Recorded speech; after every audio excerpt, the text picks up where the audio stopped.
ഹയാൾ സീരിയലിൻ്റെ ഇന്നത്തെ റിവ്യൂയിലേക്ക് എല്ലാവർക്കും സ്വാഗതം. അപ്പോൾ ഞാൻ പറയാൻ പോകുന്നത് നമ്മുടെ സ്നേഹപൂർവ്വം ശ്യാമ എന്ന സീരിയലിൻ്റെ റിവ്യൂ ആണ്. അങ്ങനെ നമ്മുടെ ദേവൻ ഒരുപാട് വട്ടം രാധികയ്ക്ക് വിളിക്കുകയാണ് എന്താണ് ശ്യാമക്ക് സംഭവിച്ചത് എന്നറിയാൻ വേണ്ടിയിട്ട്. ആ സമയത്താണെങ്കിൽ വരുണ് ഈ ശ്യാമൻ്റെ ആ ഒരു വാർത്ത അറിഞ്ഞിട്ട് അവൾ ബോധം കെട്ട് വീണ് നേരെ അവളെ അങ്ങ് ഹോസ്പിറ്റലിലേക്ക് കൊണ്ടുപോകാമെന്ന് പറഞ്ഞ ആ ഒരു പോക്കിൽ പോവുകയാണ്. പക്ഷേ ഇവൾ എത്ര ആയിട്ടും ഫോൺ എടുക്കാത്തത് കണ്ടിട്ട് ദേവന് ഭയങ്കരമായിട്ട് ടെൻഷൻ ആവുന്നൊക്കെ ഉണ്ട്. അപ്പോൾ ഇവളെ ഇടക്കാത്തത് കൊണ്ട് വീണ്ടും വീണ്ടും ഇങ്ങനെ അടിച്ചുകൊണ്ടിരിക്കുന്നൊക്കെ ഉണ്ട്. പക്ഷേ ഇവളുടെ ആ ഒരു കണ്ടീഷന് ദേവൻ അറിയാത്തത് കൊണ്ട് തന്നെ ദേവനിങ്ങനെ ഭയങ്കര ടെൻഷൻ ആവുകയാണ്. എന്തായിരിക്കും അവൾ ഫോൺ എടുക്കാത്തത്? കാരണം എപ്പോൾ വിളിച്ചാലും അവൾ പെട്ടെന്ന് ഫോൺ എടുക്കുന്ന ഒരാളായതുകൊണ്ട് തന്നെ പെട്ടെന്ന് ഇങ്ങനെ ഫോൺ എടുക്കാതിരിക്കുന്നതൊക്കെ കാണുമ്പോൾ ദേവന് വീണ്ടും ഇങ്ങനെ ടെൻഷൻ ആവുന്നുണ്ട്. യശോദി അതേപോലെ തന്നെ ദേവനെ പോലെ തന്നെ ഭയങ്കരമായിട്ട് ടെൻഷൻ ആവുന്നൊക്കെ ഉണ്ട്. ഇവർ എന്നിട്ട് ഇങ്ങനെ ഫോൺ കട്ട് ചെയ്തിട്ട് പറയുന്നുണ്ട് എന്താ അറിയില്ല, രാധിക മോള് ഫോൺ എടുക്കുന്നില്ല, എത്ര വട്ടം ഫോൺ വിളിച്ചിട്ട് അവൾ ഫോൺ എടുക്കുന്നില്ല, എന്താ പ്രശ്നം, എന്താ ആയി ഒന്നും അറിയില്ല എന്നൊക്കെ അങ്ങനെ പറഞ്ഞ് ഇവർ ഭയങ്കര ടെൻഷനായിരിക്കുന്ന സമയത്ത് ഈ വീടിൻ്റെ ഹാളിൽ അവർ ടി വി ഓൺ ഉറക്കെ ന്യൂസ് അങ്ങ് ഇട്ട് വെച്ചിട്ടുണ്ട്. നമ്മുടെ സുകുമാരി മുത്തശ്ശിയും പ്രിയങ്കയും കൂടിച്ച് അവർ രണ്ടുപേരും ആ ന്യൂസ് ഇട്ട് അങ്ങനെ ഭയങ്കര സന്തോഷമായിട്ട് അങ്ങനെ ആ വാർത്ത കേട്ടുകൊണ്ടിരിക്കുകയാണ്. അപ്പോൾ ഈ ഒരു സൗണ്ട് കേട്ടിട്ട് ദേവൻ എന്താണ് സംഭവം, ശ്യാമയുടെ കാര്യങ്ങളൊക്കെ അറിയാമെന്നൊക്കെ വിചാരിച്ചിട്ട് ആ ഒരു ന്യൂസിൻ്റെ അടുത്തേക്ക് അങ്ങ് വരികയാണ്. അപ്പോൾ വരുന്നത് തന്നെ കാണുന്നത് തന്നെ സുകുമാരി മുത്തശ്ശിയും പ്രിയങ്കയും ഭയങ്കര സന്തോഷവും ചിരിയും കളിയൊക്കെയാണ്. ഇങ്ങനെ ഒരു വാർത്തയൊക്കെ കേട്ട് ആസ്വദിച്ച് അങ്ങ് കാണാൻ. അപ്പോൾ ദേവന് നേരെ അവിടെ എടുത്ത് വന്നിട്ട് ഇങ്ങനെ ഈ വാർത്ത അങ്ങ് നോക്കുന്നുണ്ട്. അപ്പോൾ വാർത്തയിൽ പറയുന്നുണ്ട് ശ്യാമിനെ കാണാതായ വിവരം, അതുപോലെ ആ പുഴയുടെ അരികത്ത് നിന്ന് അവരുടെ ഷാളും ചെരുപ്പും കിട്ടിയ വിവരങ്ങൾ എല്ലാം ആ വാർത്തയിൽ അങ്ങനെ പറയുന്നുണ്ട്. അപ്പോൾ ഇതൊരു കൊലപാതക ശ്രമമാണോ എന്നൊന്നും അറിയില്ല, അതിനൊക്കെ വേണ്ടി അന്വേഷണം നടക്കുന്നുണ്ട് എന്നുള്ള ആ ഒരു വാർത്തയൊക്കെയാണ് പറയുന്നത്. ഈ വാർത്ത കണ്ടിട്ട് സുകുമാരി മുത്തശ്ശി ഭയങ്കര ചിരിയും കളിയൊക്കെ തന്നെയാണ്. അപ്പോൾ ദേവന് ഭയങ്കരമായിട്ട് ടെൻഷനാവാണ്. ശ്യാമ എത്ര നല്ല സ്ത്രീയായിരുന്നു, അവർ സ്വന്തം മകളെ അങ്ങ് ഇപ്പോൾ കണ്ടെത്തിയിട്ടുള്ളൂ, അവരങ്ങ് ജീവിതം ആസ്വദിച്ച് വരികയായിരുന്നു, അപ്പോഴത്തേനാണ് ഇങ്ങനെ ഒരു സംഭവം എന്നൊക്കെ അങ്ങനെ പറഞ്ഞ് ദേവന് ഭയങ്കര ടെൻഷനാവുന്നൊക്കെ ഉണ്ട്. പക്ഷേ സുകുമാരി മുത്തശ്ശി ആ ഒരു ചൊറിഞ്ഞ സംസാരം വീണ്ടും അങ്ങ് സംസാരിച്ചുകൊണ്ടിരിക്കുകയാണ്. പാവം ശ്യാമ, അവർ ഇപ്പോൾ ചത്തുപോയിട്ടുണ്ടാവും അങ്ങനെയുള്ള ആ ഒരു മട്ടിലൊക്കെയുള്ള ആ ഒരു സംസാരങ്ങളൊക്കെയാണ്. അപ്പോൾ ദേവൻ അത് അത്ര പിടിക്കുന്നതൊന്നുമില്ല. അവൻ ദേവനിങ്ങനെ അമ്മനോട് ദേഷ്യപ്പെടുന്നൊക്കെ ഉണ്ട്. അവരോട് പിന്നെ ഒന്നും പറഞ്ഞിട്ടും കാര്യമില്ല. അവരങ്ങനെ ഒരു ക്യാരക്ടർ ആയതുകൊണ്ട് തന്നെ അവർക്ക് അതൊരു ഭയങ്കര സന്തോഷമായിട്ടുള്ളൊരു വാർത്തയായിട്ട് അവരങ്ങ് ആസ്വദിച്ച് അങ്ങ് കാണുകയാണ് ആ ഒരു വാർത്ത. ദേവനും യശോദയാണെങ്കിൽ ഈ ഒരു വാർത്ത കണ്ട് ഭയങ്കര ടെൻഷനാവാണ്. മോളൊന്ന് സന്തോഷിച്ച് വരികയായിരുന്നു. മോളുടെ ജീവിതത്തിൽ അവൾ കഷ്ടപ്പെട്ട് അവളുടെ അമ്മനെ ഇപ്പോൾ ഒന്ന് കണ്ടു കിട്ടിയിട്ടുള്ളൂ, അപ്പോഴത്തേനും ഇങ്ങനെ ഒരു സംഭവം നടന്നു എന്നൊക്കെ ഈ ദേവൻ യശോദും ഭയങ്കര സങ്കടപ്പെടുകയാണ്. അതും രാധിക മോളെ ആലോചിച്ചിട്ടും അവർക്ക് ഭയങ്കര ടെൻഷൻ വരികയാണ്. അതുപോലെ തന്നെ ശ്യാമനെ ആലോചിച്ചിട്ടും എന്തായിരിക്കും സംഭവിച്ചത് എന്നൊക്കെ അറിയാൻ വേണ്ടി അവർ ഭയങ്കര ടെൻഷനിൽ നിൽക്കുകയാണ്. പിന്നെ കണിമംഗലത്താണെങ്കിൽ അതേ അവസ്ഥ തന്നെയാണ്. രാധികയുടെ ബെഡിൽ അങ്ങ് ബോധമില്ലാതെ കിടക്കുകയാണ്. അവളെന്തൊക്കെയോ പിച്ചുമ്പയും പറഞ്ഞ് അങ്ങനെ അവിടെ കിടക്കുന്നുണ്ട്. അടുത്ത് തന്നെ മുത്തശ്ശിയുണ്ട്, അതേപോലെ നമ്മുടെ പത്മിനിയും വരുണും എല്ലാം അവളുടെ അടുത്ത് തന്നെ ഉണ്ട്. ഇവളുടെ ആ ഒരു എങ്ങനെയെങ്കിലും ഒന്ന് ആശ്വസിപ്പിക്കാൻ വേണ്ടിയിട്ട്. പക്ഷേ ഒന്നും ആശ്വസിപ്പിക്കാനുള്ളൊരു വാർത്ത പോലും വന്നിട്ടില്ല. എന്തെങ്കിലുമൊക്കെ ഒന്ന് അവളോട് പറയണമെന്നുണ്ടെങ്കിൽ അങ്ങനെ ഒരു വാർത്തയൊന്നും വന്നിട്ടില്ല. ഇപ്പോഴും അന്വേഷിച്ചുകൊണ്ടിരിക്കുന്ന ആയതുകൊണ്ട് തന്നെ ഇവൾ ഭയങ്കര ബോധം കെട്ട് അങ്ങനെ കിടക്കുകയാണ്. അപ്പോൾ ഇവരിങ്ങനെ പറയുന്നുണ്ട് സ്വന്തം മകളെ ആ ശ്യാമമ്മയുടെ ഒപ്പം ഒന്ന് കണ്ടെത്തിയിട്ടുള്ളൂ, അപ്പോഴത്തേനും ഇങ്ങനെ ഒരു സംഭവം നടന്ന്. എന്നാലും അവരുടെ ആ ഒരു നല്ല മനസ്സുകൊണ്ട് അവരെന്തായാലും ആത്മഹത്യ ചെയ്യാനുള്ള ഒരു ശ്രമമൊന്നും ഉണ്ടാവില്ല എന്നുള്ള ആ ഒരു നിഗമനത്തിൽ തന്നെയാണ് കണിമംഗലത്തുകാരൊക്കെ. അപ്പോൾ വരുണിൻ്റെ അച്ഛനും അവിടെ അടുത്ത് തന്നെ ഇരിക്കുന്നുണ്ട്. അപ്പോൾ ഈ പരമേശ്വരൻ പറയുന്നുണ്ട് എന്ത് നല്ലൊരു സ്ത്രീ ആയിരുന്നു ഈ ശ്യാമ എന്ന് പറയുന്നത്, അവരുടെ ആ ഒരു മനസ്സുകൊണ്ട് തന്നെ ആയിരിക്കും അവർക്ക് ഇത്രയും പെട്ടെന്ന് മകളെ കണ്ടെത്തിയിട്ട് അവർക്ക് ഇങ്ങനെ ഒരു നഷ്ടം സംഭവിച്ചല്ലോ. അവരുടെ ഈ ഒരു സംഭവം കാരണം വേണമെങ്കിൽ കണിമംഗലത്തിന് രക്ഷിക്കാന്ന് പറഞ്ഞതിൻ്റെ ശാപമായിരിക്കും ശ്യാമക്ക് കിട്ടിയത് എന്നൊക്കെ ഇങ്ങനെ ഈ വരുണിൻ്റെ അച്ഛന് ഭയങ്കര ടെൻഷനായി പറയണം. അവരുടെ ഒരു അനുമാനത്തിൽ കണിമംഗലത്തിനെ രക്ഷിക്കാന്ന് പറഞ്ഞത് കൊണ്ടായിരിക്കും ശ്യാമക്ക് ഇങ്ങനെ സംഭവിച്ചത് എന്നുള്ള ആ ഒരു സ്വയം കുറ്റപ്പെടുത്തലൊക്കെയാണ് ഈ വരുണിൻ്റെ അച്ഛൻ ചെയ്യുന്നത്. അപ്പോൾ ഇവരൊക്കെ എങ്ങനെ ഇനി രാധികനെ ആശ്വസിപ്പിക്കും എന്നൊക്കെ വിചാരിച്ച് അവളുടെ ചുറ്റും തന്നെ ഇങ്ങനെ കൂടിക്കൊണ്ടിരിക്കുന്നുണ്ട്. അതിനിടയിൽ അവൾക്ക് ബോധം വന്നിട്ട് അവൾ പെട്ടെന്ന് അങ്ങ് എണീറ്റിട്ട് അവളുടെ അമ്മനെ അങ്ങ് ചോദിക്കുകയാണ്, വരുൺ എൻ്റെ അമ്മ എവിടെയാണ്, എന്തെങ്കിലും വിവരം കിട്ടിയോ, നീ ഒന്ന് വിളിച്ച് നോക്കിയോ എന്നൊക്കെ ഇങ്ങനെ ഇവളങ്ങ് വെപ്രാളത്തിൽ അങ്ങ് ചോദിക്കുകയാണ്. അപ്പോൾ വരുണ് പറയുന്നുണ്ട് അത് പിന്നെ രാധിക അവിടെ അന്വേഷണം ഇങ്ങനെ ഊർജിതമാക്കിക്കൊണ്ടിരിക്കുന്നുണ്ട്, എന്തായാലും ശ്യാമ മേഡത്തിന് ഒന്നും സംഭവിച്ചിട്ടുണ്ടാവില്ല, അവരെ പെട്ടെന്ന് തന്നെ നിൻ്റെ അടുത്തേക്ക് തന്നെ തിരിച്ചു വരും, നീ ഇങ്ങനെ ടെൻഷൻ ആവുന്നു വേണ്ട എന്നൊക്കെ പറയുമ്പോൾ ഇവൾ വീണ്ടും കരയാണ്. അതൊക്കെ വെറുതെ ആശ്വാസത്തിന് വേണ്ടിയിട്ട് ഒരു പാഴ്വാക്ക് പറയാണ്, എൻ്റെ അമ്മയ്ക്ക് എന്തെങ്കിലും സംഭവിച്ചിട്ടുണ്ടാകുമോ എന്നൊക്കെ പറഞ്ഞിട്ട് ഇവൾ ഭയങ്കരമായിട്ട് ബഹളം വെക്കുകയാണ്. എന്നിട്ട് ഇവളിങ്ങനെ സംസാരിക്കുന്നുണ്ട്, എൻ്റെ അമ്മ ഇന്നലെ എന്തൊരു സന്തോഷത്തോടെ എന്നോട് പെരുമാറിയത്, എന്നോട് എന്തൊക്കെ ഏൽപ്പിച്ചിട്ടാണ് പോയതെന്നറിയോ, എന്നോട് ഭയങ്കര കളിയും ചിരിയും ഞങ്ങൾക്ക് ഭക്ഷണം വാരി തരലും ഉണ്ണലും ഊട്ടലും ഒക്കെ ആയിരുന്നു. അതിനിടയിൽ പിന്നെ എങ്ങനെ ഇതൊക്കെ സംഭവിച്ചതെന്ന് എനിക്കറിയില്ല, ഞാൻ ഒരുപാട് വട്ടം ചോദിച്ചതാണ് ഞാൻ കൂടെ കിടക്കട്ടെ എന്ന്, എന്നിട്ട് എന്നോട് വേണ്ട എന്നൊക്കെ പറഞ്ഞിട്ട് എന്നെ വേഗം സമ്മതിക്കാതെ വരുണിൻ്റെ അടുത്തേക്ക് വിട്ടതായിരുന്നു എന്നൊക്കെ പറഞ്ഞിട്ട് ഇവൾ ഭയങ്കരമായിട്ട് ഇങ്ങനെ സങ്കടപ്പെട്ട് ഇങ്ങനെ പറയാണ്. കഴിഞ്ഞ രാത്രി എന്ന് പറയുന്നത് അവർ ഭയങ്കര സന്തോഷവതിയായിരുന്നു. പക്ഷേ ഉറങ്ങി എണീറ്റ് ഉടനെ തന്നെ ഇങ്ങനെയൊക്കെ സംഭവിക്കുന്നൊന്നും നമ്മൾ അങ്ങനെ ചിന്തിച്ചിട്ട് പോലും ഇല്ലായിരുന്നു എന്നൊക്കെ പറഞ്ഞിട്ട് ഈ രാധിക അങ്ങനെ ഭയങ്കരമായിട്ട് സങ്കടപ്പെടണം. ഇന്നലെ ഷാമു ഭയങ്കര സന്തോഷവതിയായിരുന്നു. ആ ഒരു നേരം വെളുത്ത സമയം കൊണ്ട് ഇതൊക്കെ സംഭവിച്ചത് എന്തൊരു അത്ഭുതമാണ് എന്നുള്ള വിചാരത്തിലാണ് ഇവളിങ്ങനെ ഓരോന്ന് പറയുന്നുണ്ട്. അപ്പോൾ ഈ വരുണിൻ്റെ അച്ഛനും മുത്തശ്ശി എല്ലാവരും ഇങ്ങനെ അവളെ ആശ്വസിപ്പിക്കുന്നൊക്കെ ഉണ്ട്. അപ്പോൾ ഇവളോട് ഇങ്ങനെ പറയുന്നുണ്ട്, നീ ഇങ്ങനെ ടെൻഷൻ ആകുന്നു വേണ്ട എന്നൊക്കെ ഇവരെല്ലാവരും പറയുന്നുണ്ടെങ്കിൽ ഇവൾക്ക് ആ ഒരു വാക്കിലൊന്നും ഒരു ആശ്വാസം കണ്ടെത്താൻ കഴിയുന്നില്ല. കാരണം അവരുടെ ആ ഒരു എവിഡൻസ് ആ ഒരു പുഴയുടെ അരികിൽ നിന്ന് കിട്ടിയതുകൊണ്ട് തന്നെ അവിടെ എന്തെങ്കിലുമൊക്കെ സംഭവിച്ചു കാണുമെന്നുള്ള ഭയങ്കരമായിട്ടുള്ള ടെൻഷനാണ് രാധികയ്ക്കുള്ളത്. ആ വരുണിൻ്റെ അച്ഛൻ പറയുന്നുണ്ട്, നീ ഇങ്ങനെ ടെൻഷൻ ആവുന്നു വേണ്ട, ശ്യാമ മേഡം എന്ന് പറയുന്നത് ഭയങ്കര നല്ല ഒരു സ്ത്രീയാണ്, നല്ല മനസ്സിൻ്റെ ഒരു സ്ത്രീയാണ്, അതുകൊണ്ടല്ലേ നമ്മളെങ്ങനെ സഹായിക്കാനൊക്കെ തോന്നിയത്, അതുകൊണ്ട് തന്നെ അവർക്കൊന്നും സംഭവിക്കില്ല എന്നൊക്കെ ഇങ്ങനെ വരുണിൻ്റെ അച്ഛൻ അവളോട് പറയാണ്. അപ്പോൾ ഇവൾ പറയുന്നുണ്ട്, അച്ഛനറിയോ, അച്ഛൻ തല താഴ്ത്തി നിൽക്കുന്ന സമയത്ത് ഈ കണിമംഗലത്ത് ഓരോ പ്രശ്നങ്ങൾ ഉണ്ടാകുന്ന സമയത്തൊക്കെ തല താഴ്ത്തി നിൽക്കുന്ന സമയത്തൊക്കെ എന്നോട് അമ്മ പറഞ്ഞിരുന്നത് ഒരിക്കലും പരമേശ്വരൻ്റെ തല താവരുത് എന്നാണ്. കാരണം അവർ നല്ല അന്തസ്സോടെ തന്നെ ജീവിച്ച ഒരാളായതുകൊണ്ട് തന്നെ അവരുടെ തല താഴ്ത്താൻ ഒരിക്കലും സമ്മതിക്കരുത്.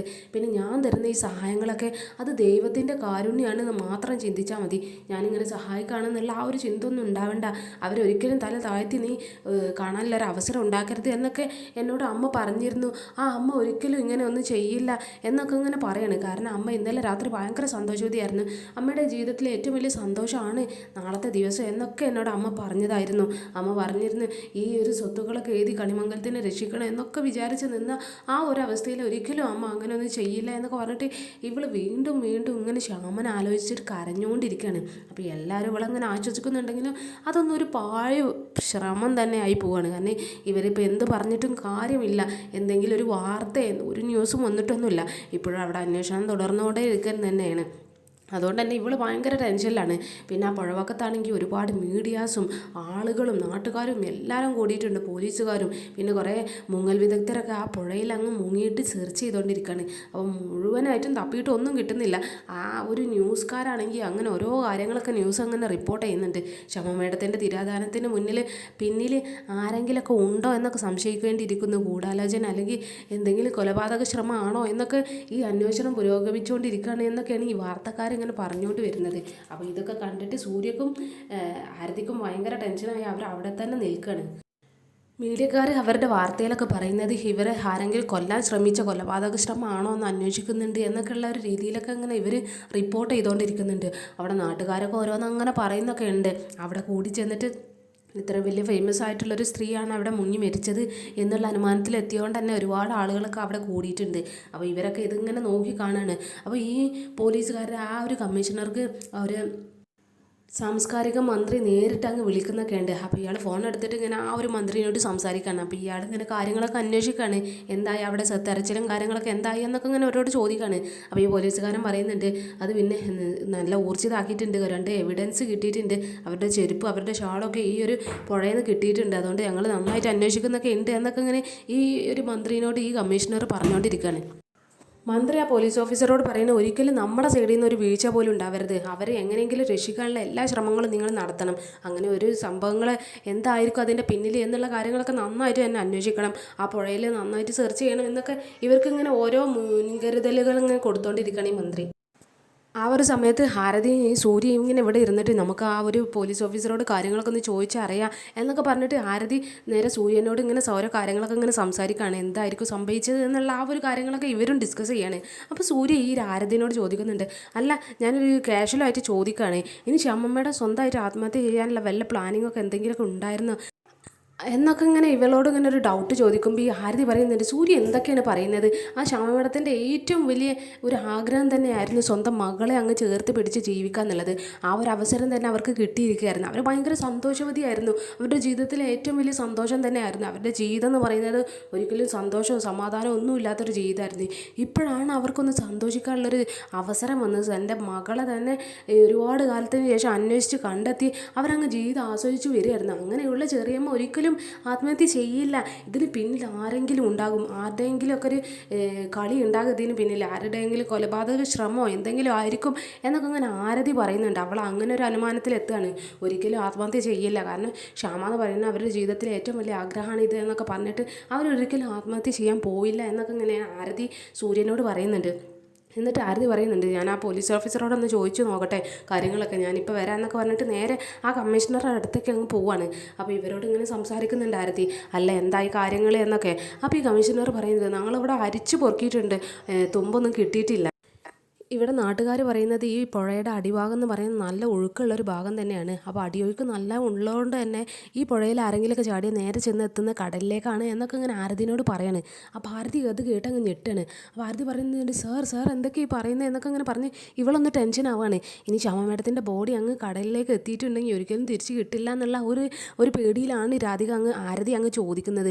അപ്പോൾ ഈ കമ്മീഷണർ പറയുന്നുണ്ട്, ഞങ്ങളുടെ ഊഹം പറയാണ്, നമുക്കൊന്ന് ഊഹിക്കാലോ, നമുക്ക് അങ്ങനെ ഒരു നിഗമനത്തിലൊക്കെ എത്താലോ, അതുകൊണ്ട് അന്വേഷിക്കുന്നുണ്ട്, അങ്ങനെയൊന്നും സംഭവിക്കാതിരിക്കട്ടെ, എന്നാലും നമുക്കൊന്ന് ആ ഒരു ഭാഗത്തു കൂടി ഒന്ന് ശ്രമം നടത്തേണ്ടി വരും എന്നൊക്കെ ഇങ്ങനെ ഈ കമ്മീഷണർ പറയുന്നുണ്ട്. അപ്പോൾ ആരതിക്ക് ഇങ്ങനെ ഭയങ്കര ടെൻഷൻ ആവുന്നൊക്കെ ഉണ്ട്. ഒരു എവിഡൻസ് ഒരു ബോഡിയോ ഒന്നും കിട്ടിയിട്ടില്ല. അപ്പോൾ പിന്നെ എന്തായിരിക്കും സംഭവിച്ചതെന്നുള്ളത്. പിന്നെ ഇവർ ഒരു CCTV ഫൂട്ടേജ് അങ്ങ് ചെക്ക് ചെയ്യുന്നുണ്ട്. ഈ വരുന്ന ആരതിയും സൂര്യ എല്ലാവരും അവരുടെ അടുത്ത് തന്നെ ഉണ്ട്. അപ്പോൾ ഈ കമ്മീഷണർ പറയുന്നുണ്ട്, നിങ്ങൾ ആ ശമ മേഡം താമസിക്കുന്ന അതിൻ്റെ അടുത്തുള്ള സ്കൂളിൽ നിന്നുള്ള കിട്ടിയ ഒരു ഫൂട്ടേജാണിത്, അതിലുള്ള വിഷ്വൽസൊക്കെ ഞാൻ കാണിച്ചു തരാം, അതിലുള്ള കുറച്ച് വിഷ്വൽസൊക്കെ ഇതിൽ പെട്ടിട്ടുണ്ട് എന്നൊക്കെ ഇങ്ങനെ പറയുന്നുണ്ട്.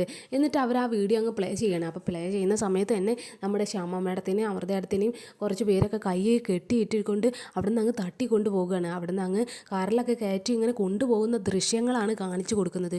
അപ്പോൾ ഇതൊക്കെ ഇങ്ങനെ ഇവർ കാണുകയാണ്. അപ്പോൾ ഒരിക്കലും ഇവർ സ്വയമായിട്ട് ഇറങ്ങിപ്പോയതല്ല എന്നുള്ളൊരു കാര്യം എല്ലാവർക്കും മനസ്സിലായിരിക്കുകയാണ്. അപ്പോൾ അവരുടെ പിന്നിൽ ആരോ തട്ടിക്കൊണ്ട് പോയതാണ് എന്നുള്ളൊരു കാര്യം ഇവർക്ക് മനസ്സിലാവുന്നുണ്ട്.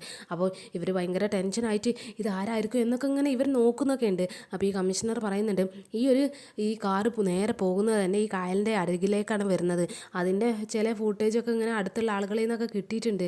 അപ്പോൾ ഇതൊക്കെ ഇങ്ങനെ നോക്കി കാണുന്നൊക്കെ ഉണ്ട്. കണിമംഗലത്താണെങ്കിൽ രാധിക ഭയങ്കര ടെൻഷനായിട്ട് അവിടെ അങ്ങനെ ഇരിക്കുന്നുണ്ട്. നമ്മുടെ മുത്തശ്ശിയും പത്മിനി അവളങ്ങനെ ആശ്വസിപ്പിക്കുന്നൊക്കെ ഉണ്ട്, നീ ഒന്നും സംഭവിച്ചിട്ടില്ല, നീ ഇങ്ങനെ ടെൻഷൻ ആകുന്നു വേണ്ട എന്നൊക്കെ പറഞ്ഞിട്ട് അവളെ ഇരുന്ന് ആശ്വസിപ്പിക്കുന്നുണ്ട്. പക്ഷേ ഇവൾക്ക് അതിലൊന്നും ഒരു ആശ്വാസം കണ്ടെത്താൻ കഴിയണില്ല. അവൾ ഭയങ്കര ടെൻഷനായിട്ട് അങ്ങനെ ഓരോന്ന് പറഞ്ഞുകൊണ്ടിരിക്കുകയാണ്. മുത്തശ്ശി അവളെ മാക്സിമം അവളെ ഒന്ന് സമാധാനിപ്പിക്കാൻ ശ്രമിക്കുന്നുണ്ട്. മുത്തശ്ശി ഇങ്ങനെ പറയുന്നുണ്ട്, ശമ മേഡം നല്ലൊരു നന്മയുള്ളൊരു സ്ത്രീ ആയതുകൊണ്ട് തന്നെ ഒന്നും സംഭവിക്കില്ല എന്ന് നമുക്ക് ഉറപ്പിക്കാം, നീ ഇങ്ങനെ ടെൻഷൻ ആവുന്നു വേണ്ട, നിൻ്റെ അമ്മ നിൻ്റെ മുന്നിൽ തന്നെ വന്ന് നിൽക്കും എന്നൊക്കെ ഇങ്ങനെ ഇവളോട് ആശ്വസിപ്പിക്കുന്നുണ്ട്. ഉർവശിയും കൽപ്പന അങ്ങ് ഇറങ്ങി വരുന്നുണ്ട്. അവർ പിന്നെ കിട്ടിയ അവസരത്തിൽ അവളെ അങ്ങ് ചൊറിയാനും ടെൻഷൻ അടുപ്പിക്കാനും വേണ്ടി ശ്രമിക്കുകയാണ്. അപ്പോൾ ഈ കൽപ്പന ഉർവശിയും പറയുന്നുണ്ട്, എന്തായാലും നമുക്കൊന്ന് ന്യൂസ് ഇട്ട് നോക്കല്ലേ, എന്താ വാർത്ത, ശമ മേഡത്തിൻ്റെ എന്തായി എന്ന് അറിയണ്ടേ, അവൾക്കും ഉണ്ടാവില്ല അവളുടെ അമ്മയുടെ വാർത്തയൊക്കെ ഒന്ന് അറിയാനുള്ള ആഗ്രഹം എന്നൊക്കെ ഇങ്ങനെ ഇവർ പറയുമ്പോൾ ജയഭാരതി മുത്തശ്ശിയും പത്മിനി അവരോട് അങ്ങ് ദേഷ്യപ്പെടുന്നുണ്ട്, വേണ്ട മോൾക്ക് ടെൻഷൻ ആവും, അതുകൊണ്ട് ഇങ്ങനെയുള്ള വാർത്ത ഒന്നും ഇടണ്ട എന്നൊക്കെ ഇവരോട് അങ്ങ് കാര്യത്തിൽ സംസാരിക്കുകയാണ്. അപ്പോൾ രാധിക പറയുന്നുണ്ട്, വേണ്ട ഇട്ടോട്ടെ, ഞാനൊന്ന് കണ്ടോട്ടെ ആ വാർത്ത എന്തായി എന്നൊക്കെ ഇങ്ങനെ ഇവളും പറയാണ്. അപ്പോൾ ഇവർ വേഗം കിട്ടിയ അവസരത്തെ വേഗം അങ്ങ് TV ഇടുകയാണ്. അപ്പോൾ TV ഇടുമ്പോൾ അതിൽ പറയുന്നത് ഈ കൊലപാതക ശ്രമമാണോ എന്ന് അന്വേഷിക്കണം എന്നുള്ള ആ ഒരു വാർത്തയിലൊക്കെ തന്നെ ആ ഒരു രീതിയിലൊക്കെയാണ് ഈ പത്രക്കാർ പറഞ്ഞുണ്ടാക്കുന്നത്. അപ്പോൾ അത് കേൾക്കുമ്പോൾ രാധികയ്ക്ക് വീണ്ടും ടെൻഷനാണ്. അപ്പോൾ ഇവർ പറയുന്നുണ്ട്, എന്തായാലും അവരുടെ ബോഡി തെരച്ചിൽ നടക്കുന്നുണ്ട് ഈ കായലിൽ, അവരുടെ ബോഡി എന്തായാലും കണ്ടു കിട്ടിയിട്ടില്ല, അതിന് പിന്നിൽ ആരെങ്കിലുമൊക്കെ കൊലപാതക ശ്രമം എന്തെങ്കിലുമൊക്കെ ഉണ്ടോ എന്നൊക്കെ പോലീസിൻ്റെ ഭാഗത്ത് നിന്ന് നല്ല ഊർജിതമായ ശ്രമം നടത്തുന്നുണ്ട് എന്നുള്ള രീതിയിലൊക്കെ ഈ ന്യൂസുകാരങ്ങ് റിപ്പോർട്ട് ചെയ്തെന്നൊക്കെയാണ് ഈ രാധിക കാണുന്നത്. അത് കണ്ടിട്ട് അവൾ വീണ്ടും കരച്ചിലും ബഹളമൊക്കെ ആയിട്ട് ഭയങ്കര ടെൻഷനാവണം. അപ്പോൾ പിന്നെ ഈ കൽപ്പന ഉർവശി അവർക്ക് വിചാരിച്ചത് അങ്ങ് നടന്ന ആശ്വാസം കിട്ടുന്നുണ്ട്. അവരെങ്ങനെ സന്തോഷത്തോടെ നല്ല ചിരിച്ചിങ്ങനെ ഇവൾ കരയുന്നത് കാണുമ്പോൾ ഇവർ ഭയങ്കര ചിരിച്ചു നിൽക്കുകയാണ്. അപ്പോൾ ഇതൊക്കെ കണ്ടിട്ട് ഇവർ രണ്ടുപേരോടും നമ്മുടെ പത്മിനിയും മുത്തശ്ശിയും കൂടി അങ്ങ് ചീത്ത പറയുന്നുണ്ട്, നിങ്ങൾക്ക് എന്തിനാ ഇങ്ങനെ രാധികമോൾ അങ്ങനെ വേദനിപ്പിക്കാൻ വേണ്ടി ഓരോന്ന് ചെയ്യല്ലേ എന്നൊക്കെ ഇങ്ങനെ പറഞ്ഞ് ഇവരോട് ഇങ്ങനെ ദേഷ്യത്തിൽ ഇങ്ങനെ നോക്കുന്നൊക്കെ ഉണ്ട്. അപ്പോൾ ഉർവശി പറയുന്നുണ്ട്, എന്തായാലും ഡെഡ് ബോഡി വൈകുന്നേരത്തിന് മുന്നൊക്കെ കിട്ടുമായിരിക്കും അല്ലേ അമ്മ എന്നൊക്കെ ഇങ്ങനെ പറഞ്ഞ് അമ്മയുടെ മുഖത്തേക്ക് അങ്ങ് നോക്കുമ്പോൾ നമ്മുടെ മുത്തശ്ശി ഭയങ്കര ദേഷ്യത്തിൽ അവളെ അങ്ങ് നോക്കുകയാണ്. എന്നിട്ട് അവരോട് അങ്ങ് ദേഷ്യപ്പെടുന്നുണ്ട്, നിങ്ങൾക്ക് എന്തിൻ്റെ കേടാണ് എന്നൊക്കെ വെച്ചിട്ട് അവരോട് അങ്ങ് ദേഷ്യപ്പെടുന്നുണ്ട്. അപ്പോൾ ഇവരും എല്ലാം ഞങ്ങൾ പറയേണ്ടത് പറഞ്ഞു എന്നൊക്കെ പറഞ്ഞിട്ട് ഇവരങ്ങ് കയറി പോവാണ്. ഇവരുടെ മനസ്സിലെന്ന് പറയുന്നത് ഭയങ്കര സന്തോഷം തന്നെയാണ്. പിന്നെ ഈ ഇന്നത്തെ എപ്പിസോഡ് ഏകദേശം ഇതൊക്കെ തന്നെ ഉള്ളൂ. അപ്പോൾ നാളത്തെ എപ്പിസോഡിൻ്റെ പ്രൊമോയിൽ ഇങ്ങനെ കാണിക്കുന്നുണ്ട് നമ്മുടെ രാധികനെ ഈ വരുൺ അങ്ങ് ആശ്വസിപ്പിക്കുന്നൊക്കെ ഉണ്ട്. അപ്പോൾ ഇവൾ പറയുന്നുണ്ട്, വരുൺ വെറുതെ എന്നെ സമാധാനിപ്പിക്കാൻ വേണ്ടി പറയല്ലേ എന്നൊക്കെ ഇങ്ങനെ ചോദിക്കുമ്പോൾ വരുൺ പറയുന്നുണ്ട്, സമാധാനിക്കാൻ വേണ്ടി പറയുന്നതല്ല, സത്യം ഇതാണ് എന്നൊക്കെ ഇങ്ങനെ പറഞ്ഞിട്ട് അവളെ അങ്ങ് ആശ്വസിപ്പിക്കുന്നുണ്ട്.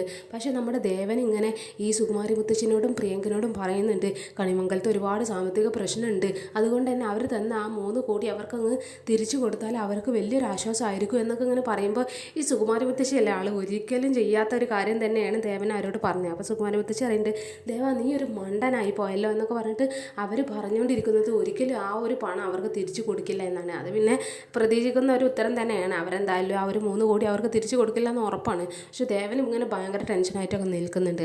അപ്പോൾ എനിക്ക് വരുന്ന എപ്പിസോഡിൽ ശ്യാമൻ ആരാണ് കൊന്നത് അല്ലെങ്കിൽ കൊല്ലാൻ ശ്രമിച്ചത്, അതോ ഇനി ശ്യാമ ജീവിച്ചിരിക്കുന്നുണ്ടോ എന്നൊക്കെ നമുക്ക് കാത്തിരുന്ന് തന്നെ കാണാം. അപ്പോൾ ഇന്നത്തെ എപ്പിസോഡ് ഇവിടെ അവസാനിച്ചിരിക്കുകയാണ് ഗൈസ്. അപ്പം നാളെ കാണാം. Okay, bye all.